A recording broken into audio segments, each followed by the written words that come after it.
თქვენი არა პოპი. ადამიანი რო ყიდი რაღაცას არ უთითებ ფასს და ელოდები მე ხალხის ტანჯვას რო გიწერენ კომენტარებში რა ხირს. გეთანხმები, ხალხი არიან სადისტები და engagement-ის გასაზრდელად თუ კლიკების გასაზრდელად თუ კომენტარების მოსაზიდად არ წერენ ფასს. და აი, ვიღაცას ეპატია, მაგრამ აი უზარმაზარი კომპანია როა, მილიარდი როა ბრუნვა. რა სასარგებელი შეიძლება გქონდეს engagement-ისთვის ფასის არ დაწერას პროდუქტზე? არანაირი. მე აღარ ვრეკავ მათ, სადაც ფასი არ აწერი, აი ძალიანაც რომ მინდოდეს, ლარად რო იყიდებოდეს ლეიკა არ ვიცი, აი პირადში რო გითხრა რომ ლარად იყიდება. არის არა, ნუ მეზარება დაკლიკ. არა, ვიყიდი, მაგრამ არ ვწერ რა, არ მიდივარ პირადამდე.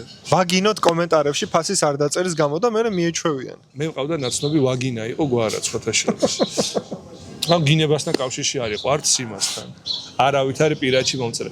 დაივიწყე რომ პირადი არსებობს. მორჩა, აღარ დაწეროთ ფასი. მიაწერეთ რა. იყიდება და ღირს საწყისი ფასი 20 ლარი. ნაღდყიდვაც დავუკლებ.